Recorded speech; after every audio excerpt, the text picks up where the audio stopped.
Alright, hey everyone, welcome to the episode. With me today is Eaglet and Plasmo, fresh from their trip to Stunfest. How's it going, boys? Yeah, it's going well. Thank you very much for having us again. Yeah, doing great. Thanks. Is it an adjustment kind of getting back from the event? Yeah, for me it's been very hard, honestly. I had a lot of things to do during Stunfest, not just demonstrations, but a lot of other responsibilities, and it was really hard, actually. It's something I realized when I came home, because I was apathetic for 2 days from stress. Oh no. And I got right back into exam period, so I'm studying multivariable calculus right now. I have an exam in 1.5 weeks. Oh, that's horrible. It is, but it's okay. How about you, Plasmo? Yeah, for me it was kind of similar, I guess, since I didn't go there just to play games myself, but also did a lot of the organizing stuff in the back. So had lots of responsibilities, and we had the Japanese guests most of all, and some other stuff. But at least I had a week off right after I came back, so I had some time to get back to normal life, because it wasn't easy. But yeah, I'm back at Garegga playing it again, so yeah. I'm jealous. I'm jealous, honestly. So with Stunfest, I'm interested to hear, kind of the entire experience, not just the demonstrations. So I'd wonder if we could begin by kind of talking about the week leading up to Stunfest, how you prepared for the event. Yeah, sure. Do you want to go first, Plasmo, or should I? Yeah, I guess I can go first. For me, it was particularly the week before was very stress intense, since I only had the possibility to practice Garegga, so for my live demonstration 10 days before. So I was basically putting in those coins at least 6-7 hours straight per day. And still I had my regular work and stuff. So yeah, that was a lot of stress. And getting all the guests over from Japan was very difficult. We had some last-minute complications during the last week, but it went all right in the end. I'm quite glad as it went. But yeah, lots of stress.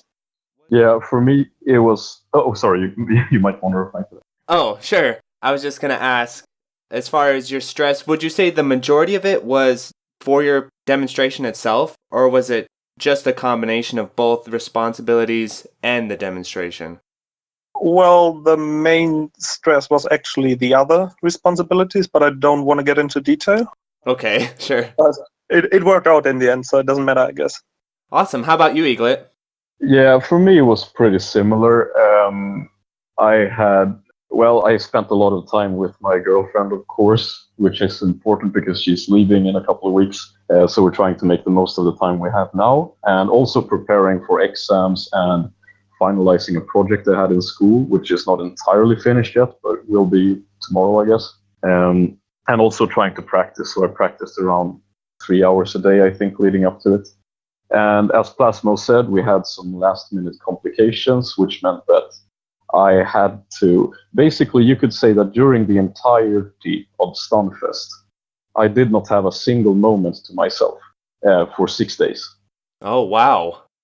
Yes, and everything was just running back and forth and fixing stuff and saving stuff and so on and so forth. But, it was fun, and I feel like I honestly did a good job taking care of my responsibilities. Yes.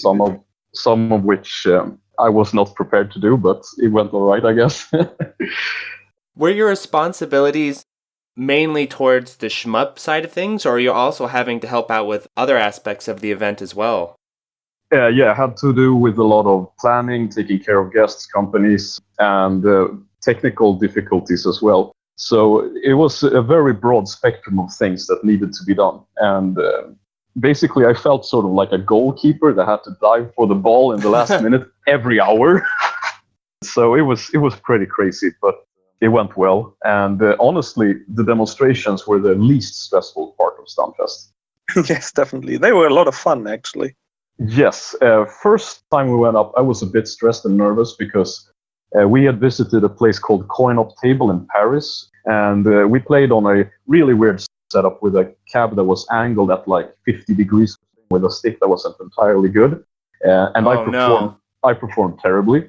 So I was really nervous for my demonstration. I was like, is this really how it's going to be? But I asked Saito-san and Fufufu-san to watch over me as I practiced the night before the festival. And seeing those guys, like knowing that they're watching you from right behind, adds a lot of pressure because they're best in the world. And super nice guys, by the way. But that helped me, honestly, because I got used to the pressure. First run, a bit of pressure. Second run on Sunday, I had no pressure at all. I just wanted to get it over with and then get drunk, I guess. That's funny. Going back to what both of you have been saying about, a lot of your stress came from being a part of the event rather than just being players doing a demonstration. Because from the viewers' end, my assumption was that you guys' main focus would have been the demonstration, and that would have been the main source of, I guess, pressure or nerves. But it sounds like you guys were busy beyond just your demonstrations, for sure. Most definitely. Yeah, we were running around just constantly. Yes. And at least Eric went to Paris, as he said, with the players before. I think from like Wednesday onwards. No, like from Tuesday. Tuesday, Wednesday, Thursday, and I only joined them in Thursday evening. Yes. So Thursday to Monday then for me. Yes. And it was enough. Definitely. So what were you doing those days before Thursday and Friday, Eaglet, at the event? Were you guys just kind of hanging out, or are you setting up the entire event? On Thursday? Did you get there Tuesday, you said? Yeah, we went to Paris first for 2 days. Oh, okay. So you're in Paris. Okay. Yeah, so it was basically touristy stuff, seeing the Eiffel Tower, Champs-Élysées, and going to French restaurants, and basically trying to give the Japanese guests as much of a proper visit as possible. That sounds fun. Yeah, it was fun. And a bit stressful as well, because I wanted them to feel as home as possible, and with a total of like 2.5 months of Japanese, I was trying my best. Oh, wow. Did you have any translators with you, or is it, just a language barrier the whole time? At the time, it was me, but I think it went all right. Did you guys check out any arcades in Paris? Only the coin-op table. Okay. Which is like a sort of restaurant. They sell alcohol too, but it's not a barcade. It's more like a chill-out spot, I guess. I really liked the setup. They had good food, good drinks, a very nice atmosphere. So kind of going back to your time before getting to Paris, or yes, preparing for your demonstrations, when you guys were, putting in all that practice time, what was the focus of that practice? Were you just going through the run as much as possible, or did you have some kind of unique practice strategies or anything like that? Well, go ahead. No, I was thinking you should go ahead. All right. For me, the primary goal, since I didn't really have that much practice anyway, was to just get the clear, I guess. And Garegga's game works this way that you can't really... Well, you can get a low-scoring clear, but it's like no fun at all and not nice to watch, because you will probably not collect any medals and stuff like that. So I tried to get a like half-decent score, but the primary goal is just to aim for the clear, and that's what I was practicing for. Yes. For me, the only difference in my practice was that I tried to apply as much, I guess, internal pressure as possible when I was practicing. So I was thinking every time when I practiced, if I messed something up, then I would still play out everything and think, okay, what if this is a live demonstration? I still have to go through with this. I can't reset, stuff like that. Right. But my main goal was to show off basically high-level Bornham play. So I didn't practice with safety or clearing in mind. I was pretty confident I would be able to clear, but it's also, as Plasmo said, Garegga is a very, I would say, demonstration unfriendly game at high level, because if you're playing a character like Bornham, for an example, then you're going to be staying at 1 or 0 extra lives at all times during the run. Yeah, that's crazy. If you make one mistake, no then margin everything for is error. over. It's game over. Yeah, there's not much room for error, really. No, not at all. Were you kind of doing the same thing, Plasmo? You mentioned you were focusing on getting the clear. Were you kind of taking a more conservative approach to getting the clear, or were you kind of doing the same thing of one error and it's over? Basically the former. I had at least 2 different routes set up, and I was practicing the more difficult route first, and it went all right. And then I checked out the easier one as well, and it obviously went better. So I thought to myself, for the live run, I really just want to demonstrate a clear. That's the most important thing for me. And I just went for the easier route, and then after Stunfest, now I'm practicing like the harder one immediately, but just want to have something safer for Stunfest, which didn't work out for me as well, because since, as you might know already, none of us actually was able to clear the game on stage, unfortunately. Yeah. I was watching live. Yeah. 5:30 in my time. AM. I actually did I think it was pretty fun because I really wanted to clear the first day.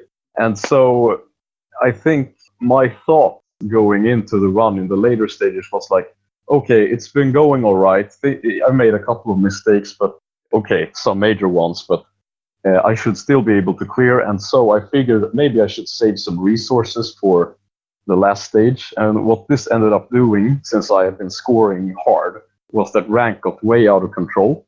Oh, no. And I don't know. I haven't seen any Blackheart 2 Born and play with Blackheart 2 at that high rank before. So I was able to clear that, and then I got into Glow Squid with a lot of lives, but I partially had some bad luck on the patterns, and then I think nerves just got to me, so I wasn't able to clear. But yeah, both of the runs were really unusual for me. Nothing went as it usually does. Yeah, so even if we didn't really get the clear, I think we showed off some like interesting, entertaining runs, and especially the later half of Eaglet's first run was very rough in the late game, definitely. Yes. Crazy. Yeah, I found the runs to be extremely entertaining. Nice. Thank you very much. So, before getting to the runs themselves, I want to learn more about kind of what the room was like, let's say on Saturday, or let's say on Friday. When you guys got there on Friday, was there a special area for the Shmup players? How did that work? Basically, there was an area for us, but we never used it, and just stayed either near the stage or by the Shmup section, where every other visiting player was, and we had cabs set up for free play. EXA Arcadia demonstrated their hardware and some games, and M2 also showed off a Matsuri version of Ketsui and some other games. That's really awesome. It sounds like you guys were able to get your hands on the EXA Arcadia then. What were your thoughts? I only got to play, as I said, I was super busy all the time, so I only managed 1 credit. Oh, okay. But it was fun. I played their game, the Tanoshimasu game, Akato Blue, and it felt like an interesting, super cave-style game. I remember Icarus saying that it felt like playing side-eye audio, but done right. Oh, that's good to hear. I liked it, and I'm very, I would say, both anticipatory and curious about the hardware, because they have a lot of good things planned, and if everything turns out well, which I hope it will, then we will probably see a big change in shooting games developed, released, and how the entire gaming climate will be for arcade games. Yes, definitely. I think that EXA has the potential to revolutionize the arcade business in Japan and overseas potentially as well. So we'll see how it goes. I think they will start out this year. So I myself wasn't really able to play Akato Blue that much because of time constraints, but I put in some credits and really liked it as well. It was my second time actually playing it. I was playing it in Japan before when they had a location test, I think last October in Tokyo. Oh, cool. And they had only a version with 2 stages. And at Stunfest, it was the first time where the third stage was also available. And when the game comes out finally, I think it will have 5 stages. And maybe that's the standard. Maybe we want to give a rundown of all the other games they had, because they didn't only have Akato Blue, but also Super Hydora, the EXA version. And they think, I think they wanted to have Infinius Extra, but it turned out they had some technical difficulties, so they couldn't have it. As you already said, M2 was there, and they had the Kitsui Matsuri version, which is an arranged version of Kitsui, which will be bundled with a PS4 port that will come out this year, probably. The Kitsui Matsuri version was only playable, I think, in 2009? 2007, I think. Oh, 2007, for one cave festival at one time, at one place. So it's really cool having it displayed again. And it was a fun game. very different from the regular version of the game. Yeah, it was basically only the first loop, but the patterns were so the bullet patterns and the boss patterns were basically second loop patterns. Not only second loop, it was URA patterns. Era, okay, but without the suicide bullets, bullet. but Yes. Doom at the end. And I think Yes. 3 people at least reached Doom, and they got some presents like the PS3 port for Garegga. PS4 port. PS4, yeah, of course. Yeah, I only played one credit of it, and I got to just before the last boss. And it's different too because it was pretty easy getting extra lives, but you only got 1 bomb per life. Yeah, right. So, the bombs, it was quite difficult. Yeah. Yeah, so you had to do a lot of really crazy dodges to get out of some of the stuff in the last stages. Mm-hmm. Yeah. Oh, wow. I'm excited personally just because I think the M2 port of Garegga is so fantastic, with the save states and everything. I'd love to see them port more games. Yes, they will. So they will. And also release original games too. Oh, that's awesome.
So when you guys were there in kind of the shmup area, how many shmup dedicated players were there, would you say, at the event?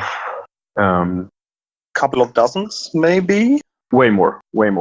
I would say in total, the shmup dedicated players from all around the world would be somewhere between 30 and 50. Right. Okay. Not really sure, didn't really get a good grasp on how many exactly, but we were a lot of people. The most we've ever been at the Stunfest. Were you at Stunfest last year? There was no Stunfest last year. Well, there you go. Last one was 2 years ago before this. I was going to ask how the numbers have compared. Have they been raising pretty steadily, or? Yeah, well, I it think was the biggest, I think, from... Yes. Yeah, I think so. Biggest and best, in my opinion.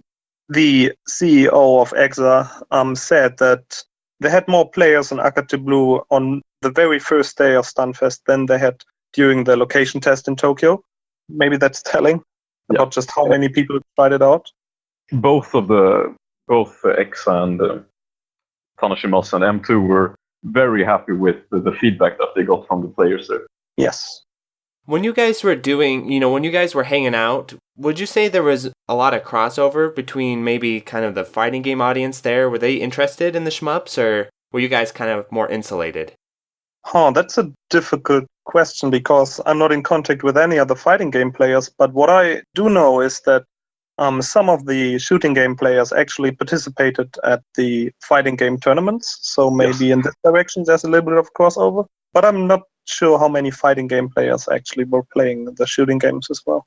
Yeah, to me, okay. I was only so sporadically visiting the shooting stand that I couldn't really form a proper opinion of how it was like, but I know that a lot of people who weren't directly associated with the shooting game community were visiting and trying out all sorts of things.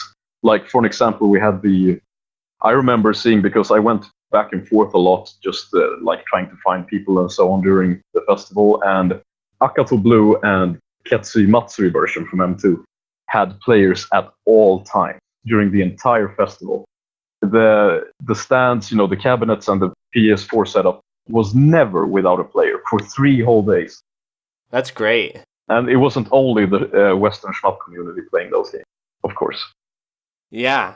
So getting back to your guys' demonstration, I'm curious to hear about, in the hours leading up to your guys' demonstration, did you guys have any last-minute preparations for Saturday's demonstration or anything like that? Yeah, we were able to practice on the main stage, actually. So our runs were on Friday and Sunday. Yes. And we were practicing on the stage to have an audience right behind us, maybe sitting there for the prior event leading to our demonstration. So we had a little bit of the atmosphere already to practice not only the game, but to play in front of an audience. So this was quite helpful. And we got a chance to play on Saturday night during some fighting game finals as well. So lots of people applauding there for the big screen. And we were sitting there right on the main stage in the dark and trying and practicing some more Garegga. So that was great fun. Unfortunately, on Sunday, though, we couldn't practice right leading up until the run because we had some, I think it was Dissidia, Square Enix fighting game finals. Oh, okay. And Square Enix wouldn't allow anyone but, Square Enix stuff to be on the stage at the time. So we weren't able to practice right before our run on Sunday. Oh, I see. I also wanted to ask you about the cabinets you guys played on. Were they really familiar to the ones you practiced on, or was there some variation there? They're the same. Yeah. Oh, same okay. Cabinets. And actually the same I have at home. So, ideal. Yeah. Only difference for me was I brought my own stick, but unfortunately for the cabinet that I was playing on, they didn't have an original panel. And the one that they used had some sort of weird mounting plate for the stick. So my stick was like raised by half the amount it usually is. Oh, yeah. odd. So during all of my plays, I had to play using a pretty weird position for my hand. That took some time to get used to, but I was able to pull some stuff off anyway. So it felt a bit bad not being able to play under normal circumstances, but it's done. That reminds me that I also had a small difference since the cabinets at Stunfest were 2-player panels, and I was, of course, playing on the left side. And at home, I only have a 1-player panel, so I'm sitting more in the middle. Little bit different, but not too unfamiliar. Sure. Did the recessed joystick make it difficult for you to kind of hit the corners, Eaglet, when you were playing? It wasn't really hard to hit corners. It was more a case of that I wasn't able to do like a lot of quarter circles and other fighting game-like motions that I do a lot when I play in the same way. So it was more like I had to do a lot of small taps and adjustments to position myself where I wanted. Couldn't really, drag onto the stick as much as I usually do. And it's kind of funny because I play with it's a normal Seimitsu LS32 stick, but I have a super hard spring. So I'm used to the resistance and I really like it because it helps me position better, I think. But for that run, I had to play it a bit. I had to be conscious of it, which is probably not a good thing, but at least it worked out somewhat. Oh.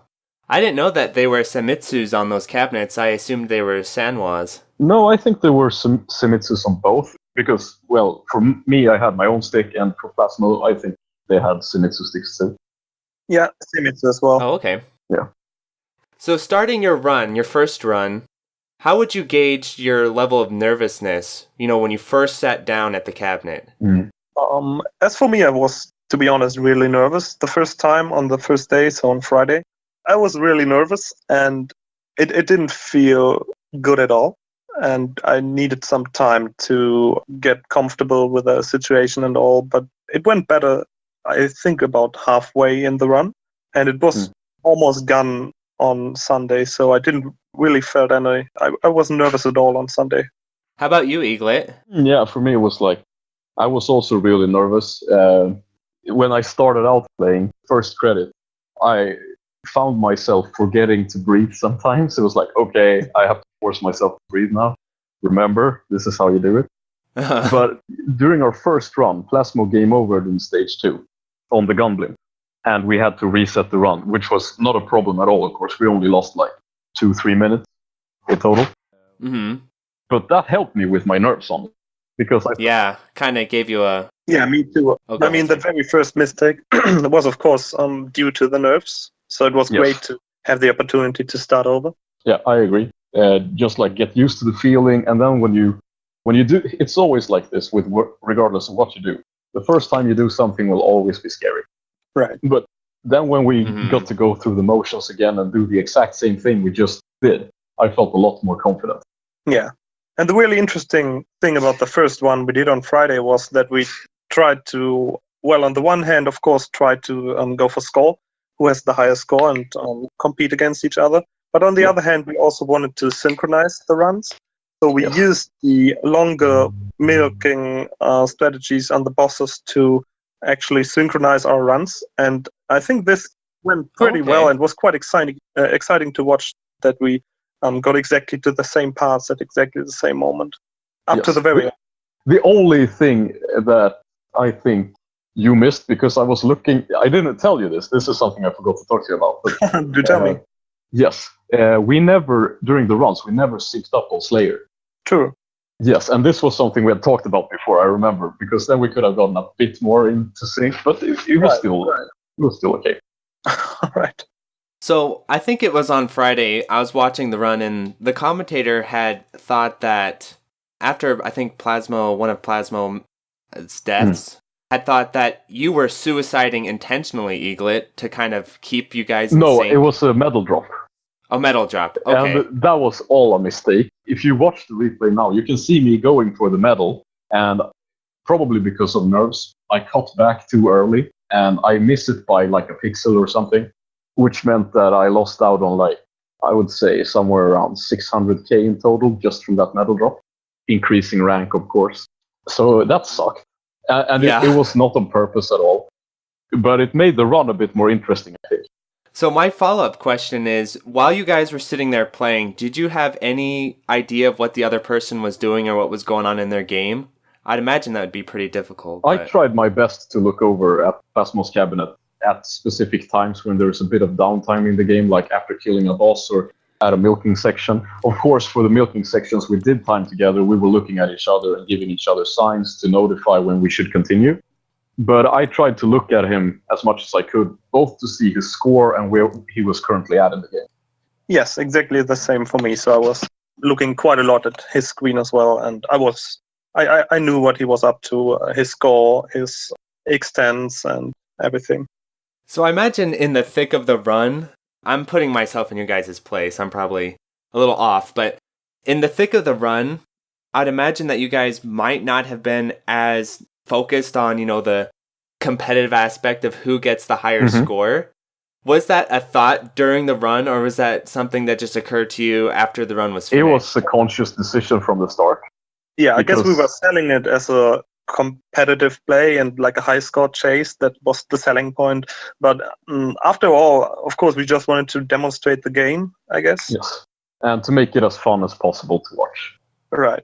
And this is why... Oh, sorry. Oh, sorry. I guess what I'm trying to ask is, let's say Plasmo's is playing and peeks over at Eaglet's cabinet and sees, oh, his score is higher. Did you try to adjust your strategies to kind of catch up and score or anything like that? It's kind of difficult to do it this way, but the only thing basically I could do it when his score is high is that I can start praying that he makes a mistake.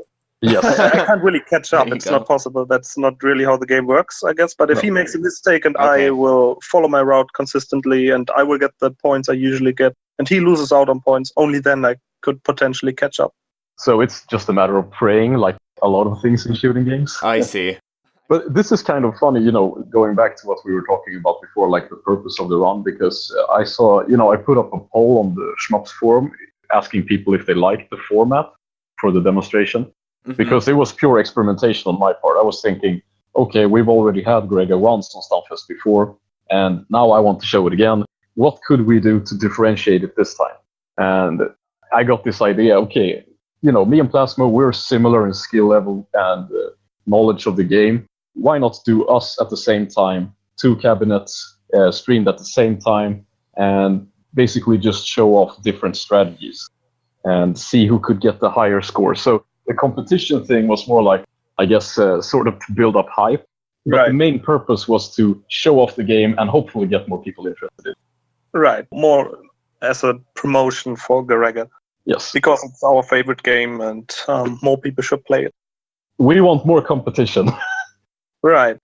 I would agree. I think that's an excellent idea because let's say you two are obviously friendly with each other, so there's not like beef between you two, but still the aspect of competition as a viewer does make it more exciting. Yeah, there's no beef, only hugs, a bit of violence, and score competition. Well, the real competition also continues after Stunfest. So at the moment, Eaglet holds all the records at the forum, and I'm trying to chase some of his scores down. And this is not something I'm doing live, of course, but it will take some months. So hopefully later this year, I can try to actually beat some of its scores. But we'll see how that one goes. Because I will probably try to increase my scores as well. Yes. That's great to hear because I'm wondering, having this a chance to do the live demonstration and kind of interact with each other, now that the event's over, do you feel more motivated to play the game and try to increase your scores? Totally, yes. I feel really motivated again. And I won't stop. Good. For me, as I said, I have a lot of things to take care of now, but in the future, after this month has passed, then I will definitely get back and make sure to destroy the cat score with Bornham, and then we'll see what happens after that. So it's always been my hope that with live demonstrations and live get-togethers, that it would kind of ignite some more, I guess, fire under some people to try and, start playing the games more, if they've kind of been if it's felt a little stale or something like that. Would you say that's accurate? Yeah, to me, this has been the main purpose of Stunfest for me, for all the years that I went to it.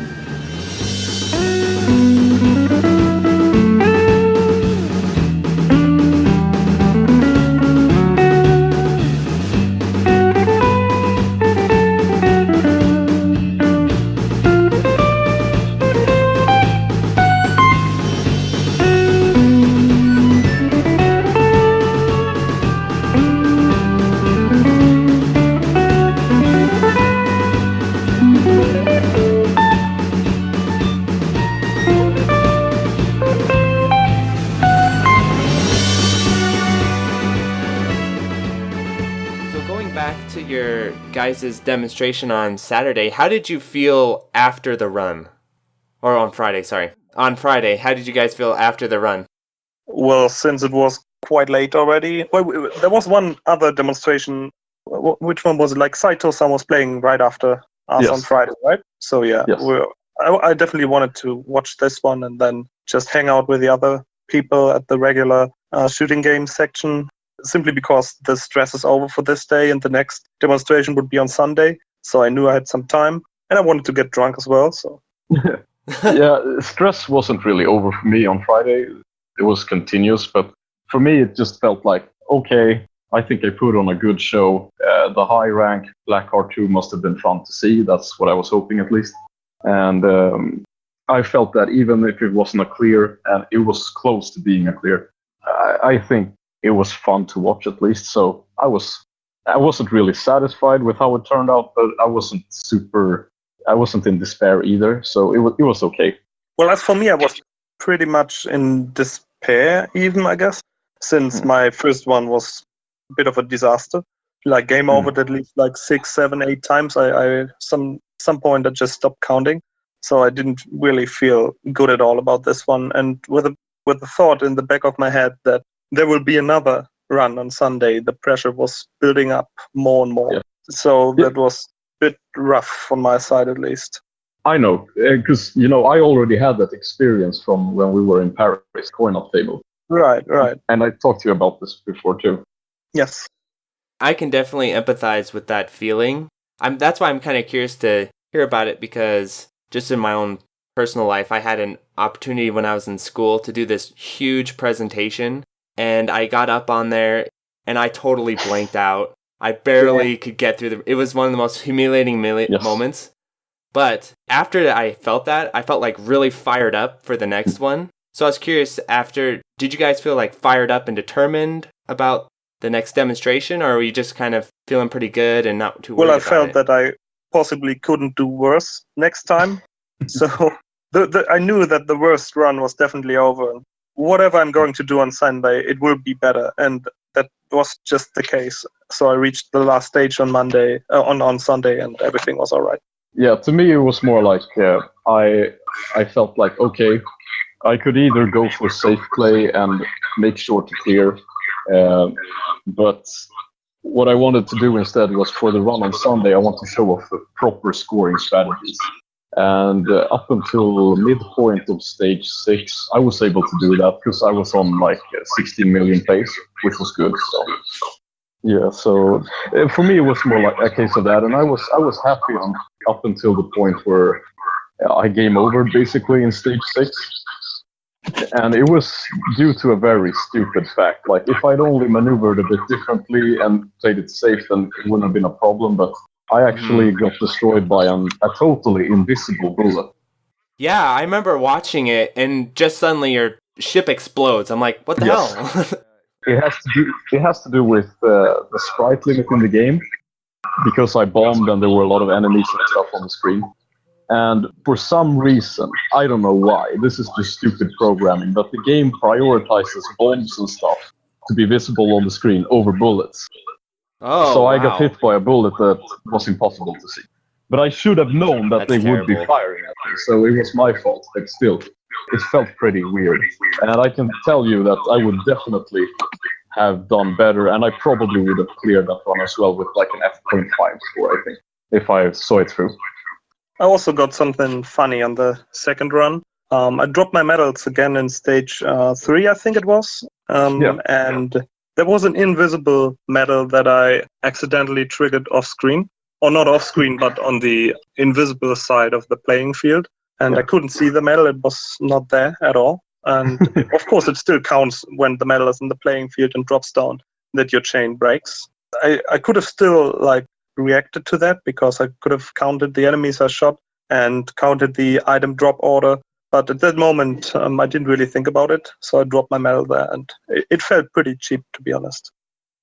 When you guys experience setbacks like that when you're playing, for me personally, I sometimes will just fall completely apart after something like that happens, where I could salvage the run, but my nerves get to me and my run goes to crap. Did you guys have moments where you felt like you were able to pull it together even though there were all these setbacks coming left and right? Yeah, to me it was like, first of all the major setbacks we got were on Sunday were super weird. Stuff that almost never happens. So I felt more like, okay, yeah, this was a fuck up, but it wasn't like a regular style bad execution fuck up really. It was just something weird, and that felt better, honestly. Something to blame, I guess. And then basically when I game over in stage 6, which was for this reason, then I just thought, okay, I can no longer play for score because it's very important that you save up as many resources as possible, bombs primarily, for stage 7. And if you game over, then you reset your bomb stock. So I had no resources to go for score on stage 7. And what I felt then was like, okay, I can't score now. I can't show off proper scoring strategies, but what the hell? I will try to go for something stupid instead. So I tried to perform a no miss, no bomb of Black Heart 2, which is an infamously difficult boss. And I pulled it off. So I was happy about that. Nice. Yeah, there was some fun dodging there. I actually got the clusterfuck pattern, which is what we call it when Blackheart 2, during his third phase, he fires off grenades, destructible bullets, needle bullets, and twin big bullets from a circular turret at the same time. Yeah, that's usually a guaranteed death. So for both of you in your runs, what's the point in the game that you guys dreaded the most or thought would be the most dangerous for you? Funnily enough, I would say one of the most dangerous points of the whole game is in the beginning of stage 2, the gun blimp, because it's really difficult to kill it properly, to time the suicide, and you're on low lives or no lives at all. So this is a bit tricky, but since you can still restart there, which we did on Friday, it's not that bad. And I guess the next few stages are not a problem at all, at least for me. And then when it comes to stage 6, of course, you can die just anywhere, and it's really tough. If you want to hold your medal chain, the beginning of stage 6 in particular, is very important and quite difficult to pull off. I think I did it on Sunday just fine. So I was quite happy about this one. Yeah, and of course Blackheart too, so the penultimate boss in stage 7 is also a very tough part. Yeah, for me, I felt equally nervous throughout the entire game, I think, because with my route, then a small mistake usually leads to everything game overing.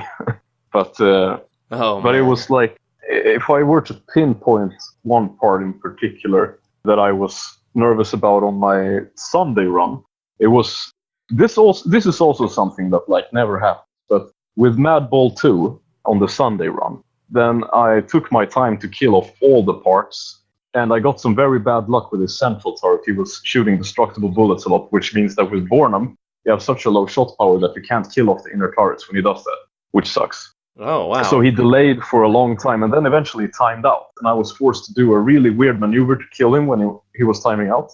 And right at the end, as he was leaving the screen, I destroyed his central turrets and he spat out these random bullets that came at me so quickly I wasn't able to react properly. I was totally unprepared for it. And I lost my life just as I gained it. So I had to... Oh, I remember that. So, and that threw me completely off my route, and I had to no-miss the entirety of the stage after that with Blackheart 2, just to get up to the next extend, and then I couldn't do my proper route for stage 6 beginning, which usually has 2 suicides. I could only do 1, which I didn't even do. I was saving it for later, but I died at the wall for some reason. So yeah, that just threw me off completely, and then I felt like, shit, okay. And then I lost the medals at a really unfortunate place due to not being careful enough in stage 6. And from there on, I was like, okay, this is going to be rough. I think both of the Mad Balls in particular are one of the cheapest sections if you want to play it live, because it's down to RNG if it comes down and you can bomb it. And Yes. if it just refuses to come down, Mad Ball 1 or 2, doesn't matter, you cannot properly score on them, and you need it because it's 1 million points. And if you wait for 5, is it 5 or 6 cycles? I don't even know. You wait 5 cycles and then you activate the inner turrets. Yeah, and then you get like really into trouble if he still refuses to come down. So you can just pray for the live run to go well on the Mad Balls. But the most annoying thing is, for Mad Ball 1, I think it's okay, because you have like 2.5 minutes in total time against him before he times out. But for the second Mad Ball, you only have 1.5 minutes. Yes, and the attacks are much more difficult to dodge. Yeah, and especially this destructible bullet turret, which absolutely sucks, because killing off the inner turrets is very crucial for scores. I think they're worth like 360 points in total, or 360,000 points. And not being able to kill those off will, destroy your score, basically. So when you guys were playing, what was the atmosphere in the room like? Did you have a lot of spectators? Couldn't really see on the stream. I think on Friday we didn't have that many. It was an okay amount, but I know that on Sunday we had a lot of spectators. Yeah, and I must admit that I didn't pay that much attention to it because of all the light on the main stage. I couldn't really see how big the audience was, and on top of that, we both had headphones on, so I didn't really notice just how many people were watching. But when the runs were over and we had a brief interview, I could see that like lots of people were there on Sunday at least. Yes. Yes. And I have to, speaking of the headphones, I have to give a shout out to Sephi, who fixed the cab setup there, because the sound was the best that I ever heard the game in, and it really helped a lot with focus, honestly. Yes, same for me, and just a general shout out to Sephi and Yum for making this all possible on the technical side as well. They were both of great help and indispensable for the live runs, so thank you. Definitely. Well done, guys. I can imagine putting together the live feed and the audio and the capturing devices and everything was a huge undertaking. Especially when things don't really go as they're planned. You have to adapt and improvise. Yeah, I remember wasn't on Sunday that Plasmo's feed went out or something, right? And they had to film his cabinet. It was my feed originally, and I wanted them to put in like the proper one for Plasmo's cab, but he insisted that I should get the feed instead. Oh. Yeah, definitely. I mean, since I knew just how badly it went for me on Friday, and since Eaglet is still the better of us two, I definitely wanted to have his stream to be like the proper one. And yeah. And at the same time, I was thinking, okay, maybe we should stream from Plasmo so he can have his revenge now. Well, which in fact I had on Sunday, Yes. but Yeah. whatever. Yes, I wanted to ask you both. Watching the stream, it was hard to tell on Sunday whose score ended up being higher. I think mine, but I didn't really I think we ended up on the same score basically, but I game over way early. Yeah, I got quite far into stage 7, but didn't reach Blackheart Mark II. Yes. I died on the cockpit section before, but I didn't really pay attention to my score, so I'm kind of lost there. But at least I distance, think I game over with like a B.87, I think, and I think you had B.89. All right. So it was very similar, but I know that at least during the run, I was like almost 1 million ahead at the point of stage 6, I think. I see. Cool. Yes. Yeah, that's an interesting aspect of, the live competitive run where, Eaglet had a higher score in the earlier stages, but ended up game overing before Plasmo did. And so Plasmo had the chance to catch up. Indeed. Right. Were you guys able to check out Fu's run after your guys's? Yes, of course, which was for me the highlight, the first of his runs on Saturday, where he cleared white label, Diogo white label with 1.5 billion, was it? Absolutely. Was just one of the most fantastic live ones, if not the best run I've ever seen live of a shooting game of any player. Yeah, I was able to catch that as well. That was an amazing run, especially in white label. That game is so brutal. Yes. Yeah, and he's the best in the world at the game. And I think his clearing rate is something like 15 to 20% for every run. And being able to pull that off live was just extreme.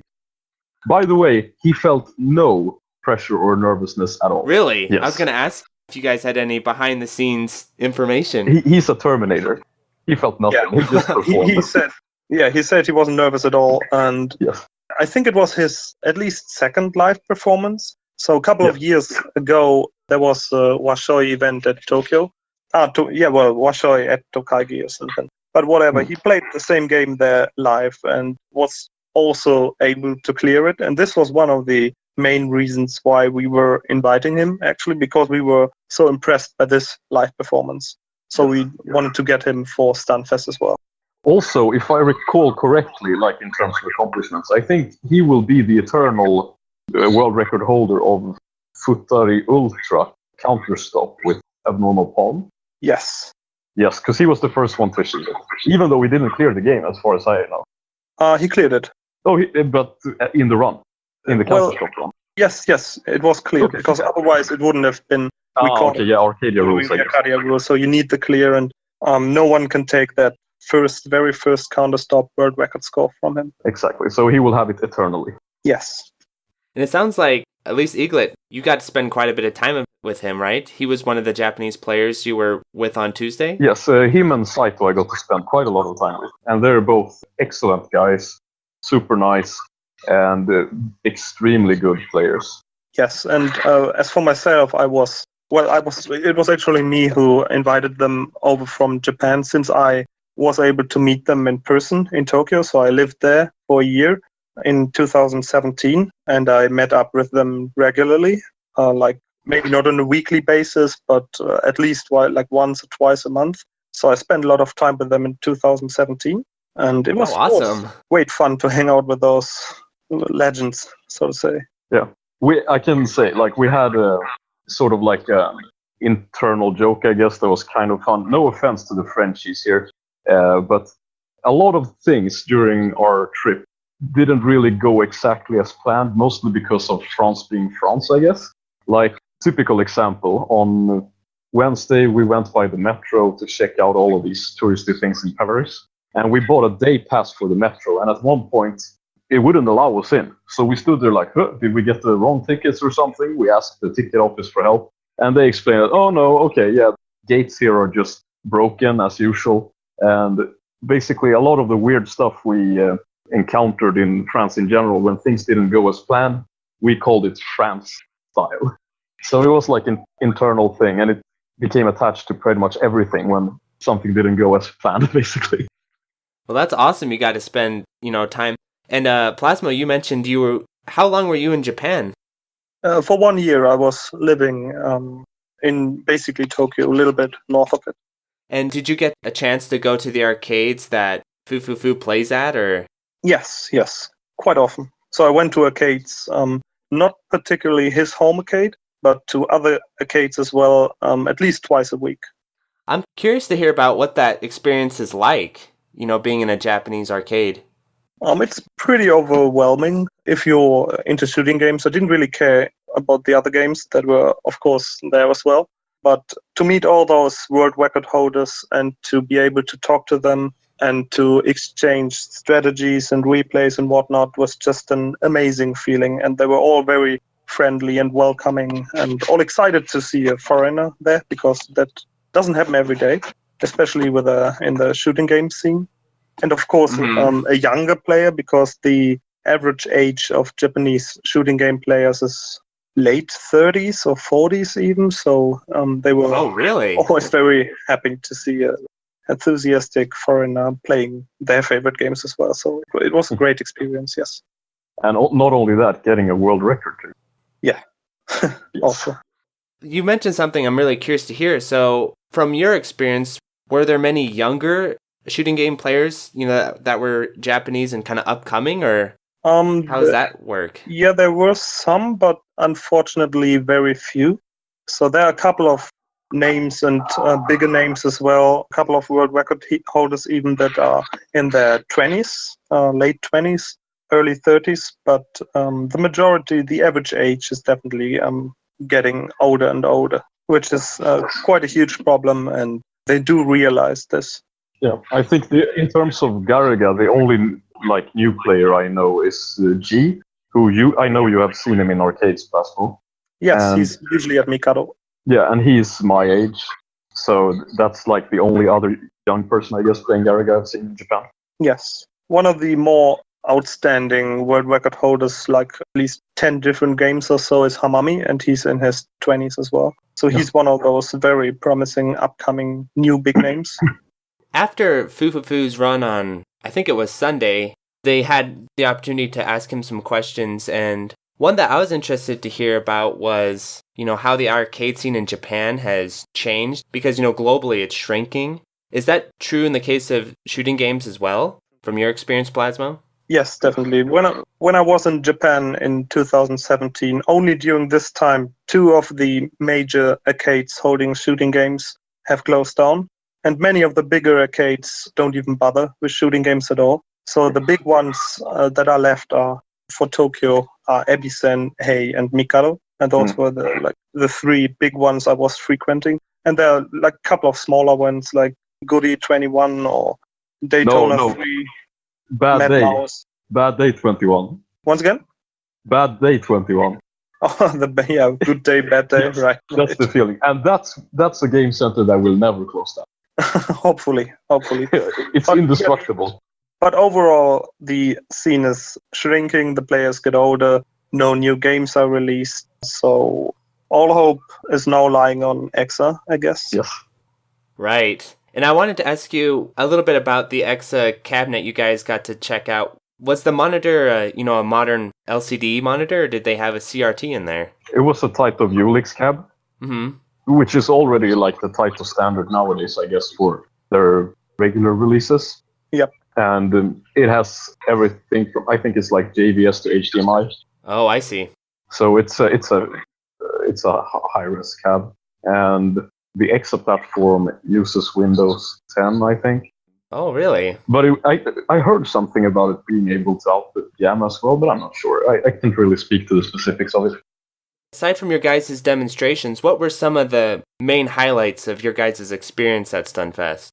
Well, besides meeting all the people and all my international friends and the Japanese people again, which was for me the highlight, I really enjoyed to have so many new games playable there. So I think we haven't listed them all. Maybe we should get over some more of the new games that were presented there for the first time even. So I think Dejika was there presenting their rival Megagun and Space Invaders Extreme and also Game Tengoku. The latter one being the English PS4 port, I think, or it will come out on Steam as well. So this one was new, at least with the English language.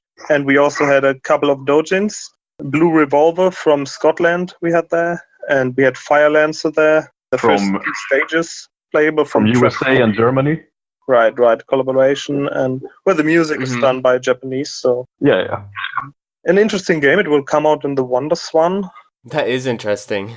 And we also had, well, not particularly new games, but very rare games. A different version of Pink Sweets, which is called Suicide Club. So this one we were able to play, and also the home version of Akai Katana.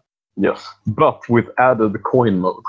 Right. So yes. Both like slight alterations, and you will not find those games anywhere else in the world. I think maybe like 2 or 3 PCBs exist, and that's about it. Yes. Wow. Who brought those PCBs? Was it? No comment on this. Okay. A collector of some kind, I'm assuming? No comment. How about you, Eaglet? What were the highlights for you? Same as Plasmo, with people, of course, and I mean all the people. Visiting players, Japanese players, Stunfest personnel, pretty much everyone that we got to spend time with were the definite highlight for me. And Plasmo, one of the highlights, of course.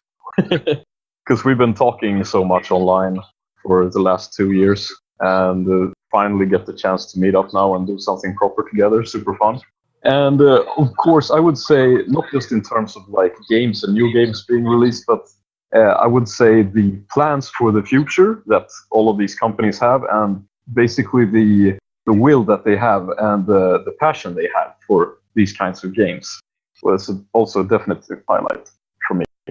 And do you guys think there's space for another similar event to Stunfest that's, a get-together for a bunch of shmup players that could be somewhere other than Paris, France?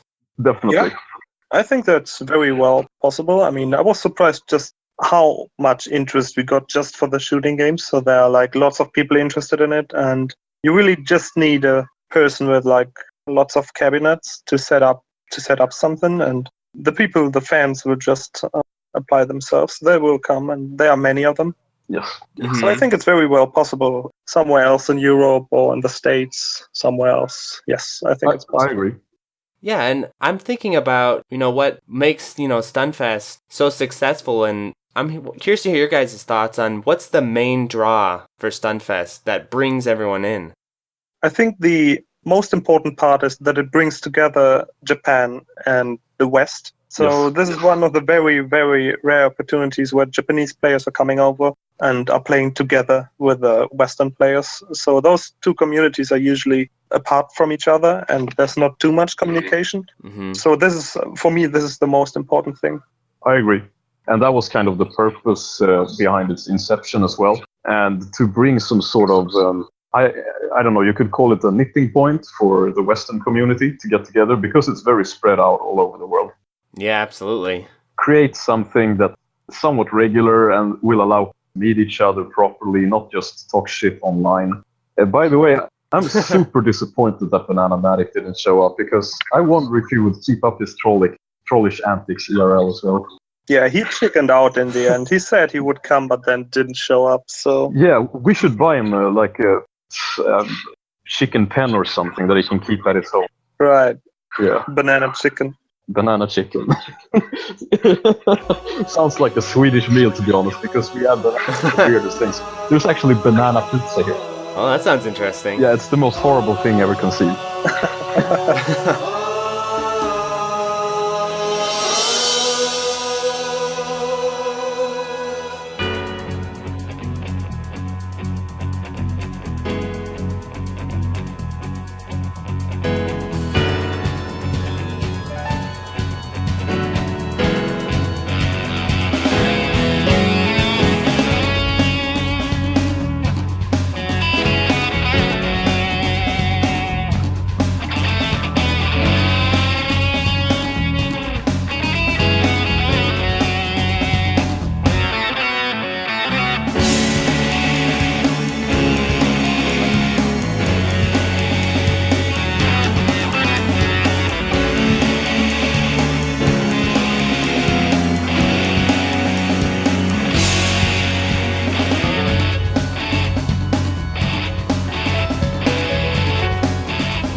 did it ever come up that there's kind of an equivalent Japanese event where all the Japanese players get together and maybe invite out Western players?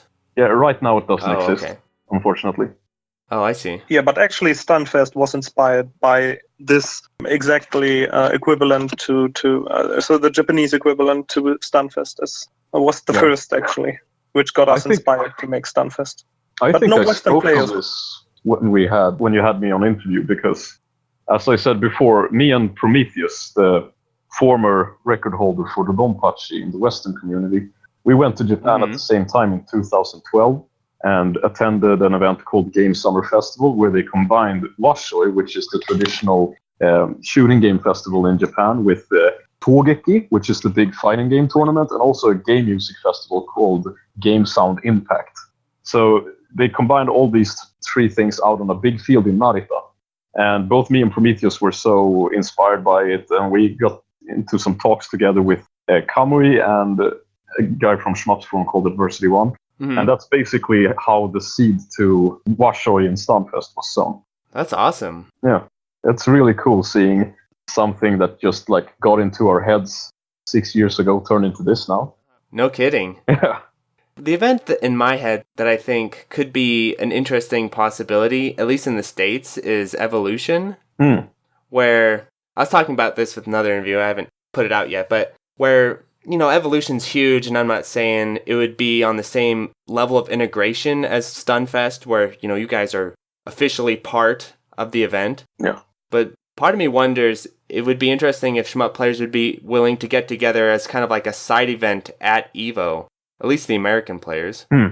I think, to be honest, what I've gotten the impression of, at least, is that, you know, Stunfest is sort of like an in-between thing, as opposed to what things are like in America, because the impression I've gotten is that in America, you either have like a super big tournament thing like EVO, which is only focused on fighting games and nothing else, and like Pro Sports, MLG, Doritos, Dew, 420 Blaze thing. Or you have something other which is more focused on fandom around games and cosplay and stuff like that. Yes, right, you're exactly right. Yeah, and Stunfest is somewhere in between those things, I think. Oh, okay. And I think that's why it's successful in bringing like the shooting game community together with other players as well, because it's sort of like a relaxed atmosphere, and it doesn't have as many, you know, I'm not going to judge or anything, but to me, the fandom part of stuff like this is not really as interesting as playing games. Right. So I think since Stunfest doesn't have those things to steal focus away from actual games, then people are there mostly because of their love for games. When I look at the event, it just seems like such a unique combination that it does seem hard to recreate it elsewhere, but would be nice if that was possible. It should be possible, in my opinion. And also, I can say one of the things that I got positively, I wouldn't say surprised by, but I was really happy to hear it, was we had a couple of Toho players who visited us at the shooting section and watched the super plays and stuff.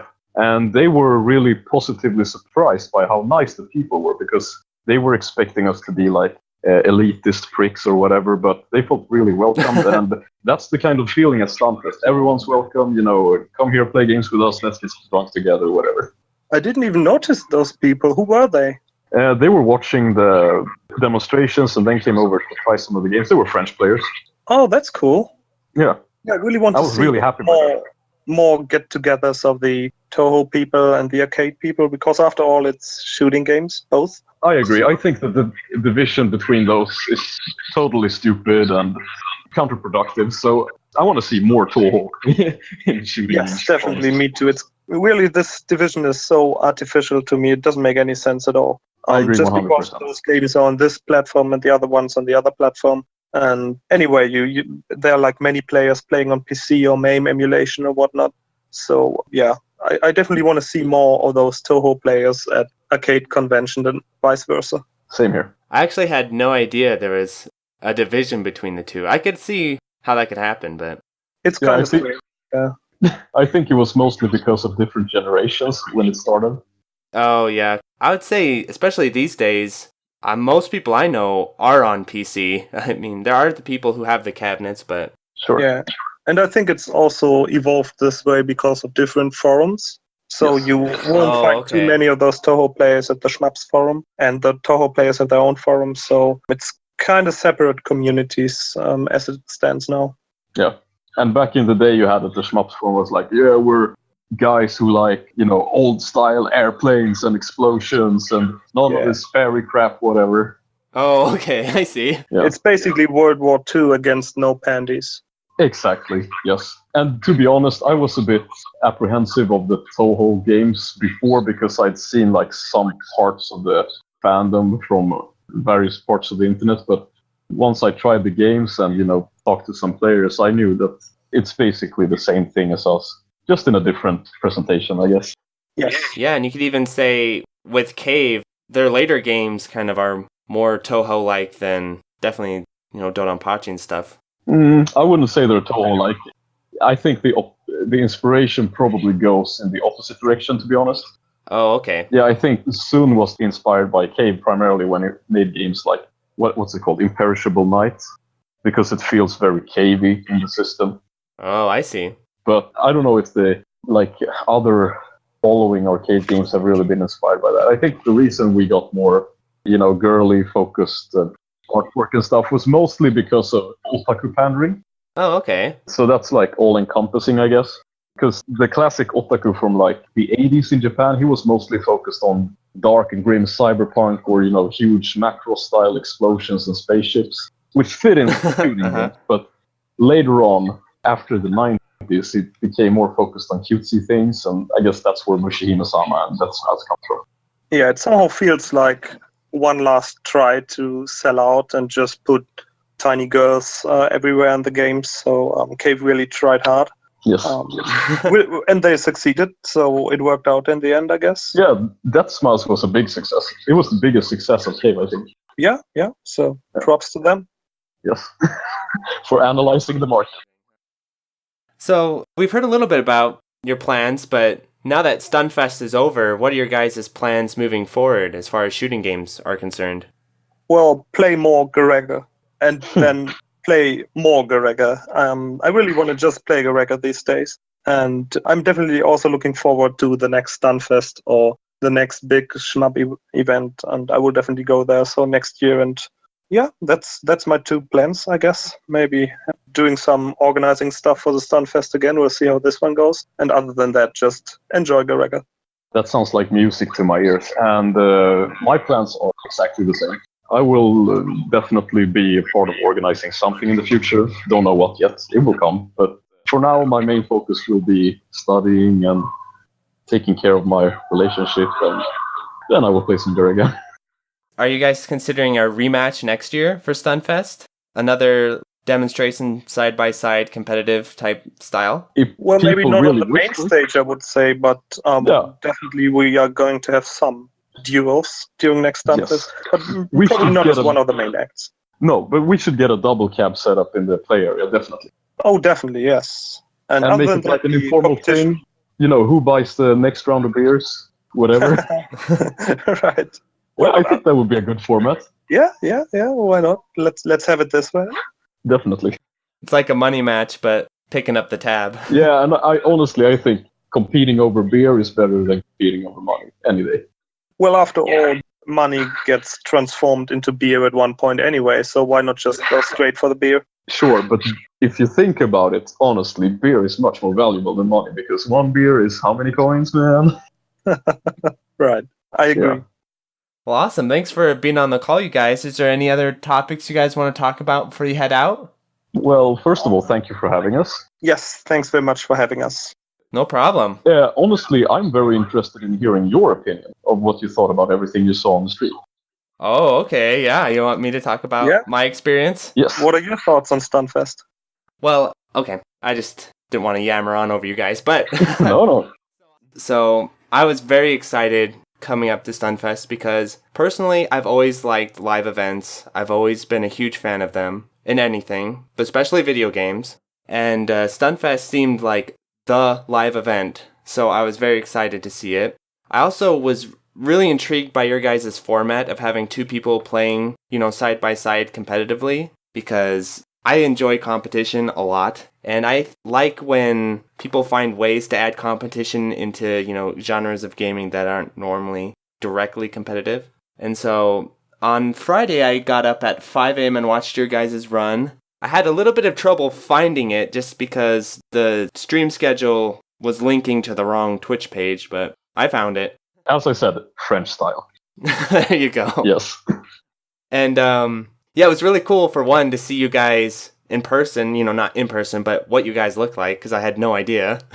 The commentary was excellent. The guys that did the SCG Weekly, that ran the stream, did an excellent job commentating. And it was fun to watch your guys' demonstrations, because, I'd gotten to speak with you guys beforehand and then see them in action, and I was actually a little bit nervous for you while watching them.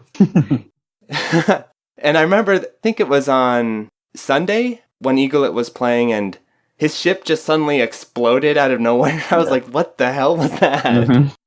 And I felt a lot of empathy for you guys because, I played Garegga, not super seriously, but I played it, I guess, a few weeks leading up to the event just so I kind of had a feel for what the game was like. And when I was playing, I was like, oh, this game is going to be rough because, it does change a lot and the bullets are so hard to see and it just ramps up as you go insanely high. So I was surprised, though, when I watched the demonstration that you guys were playing Bornum. For some reason, I'd gotten into my head that you guys would be using the Golden Bat.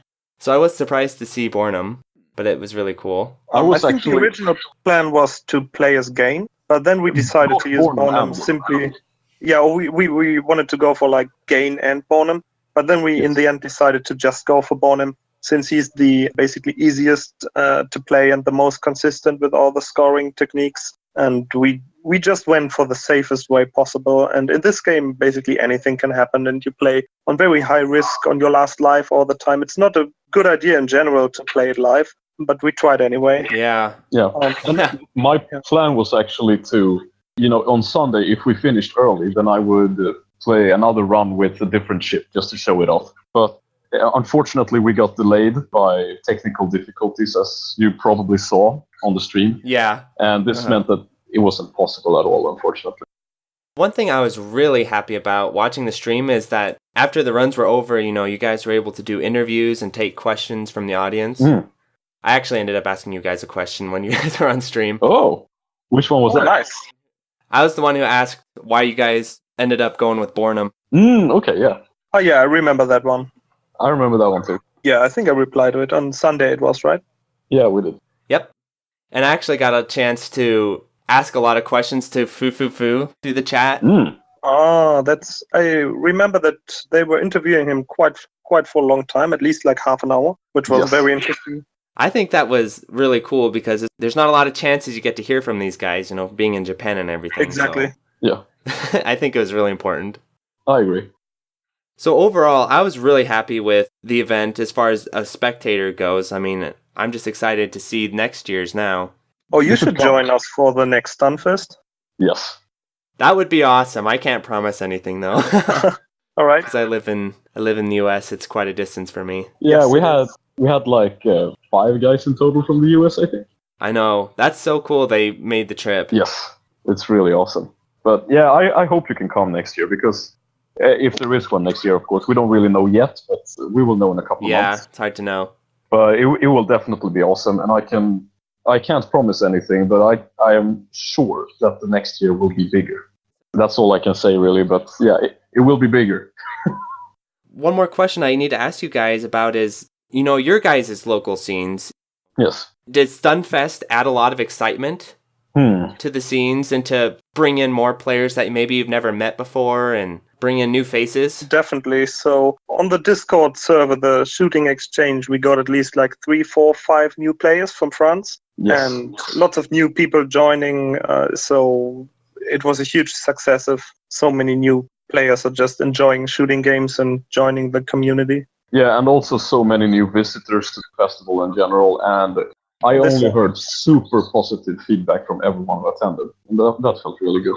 Yeah, basically everyone I've talked to said that this Stunfest was the best Stunfest. And they also said that last time, so the next time will be even better. It just makes sense this way.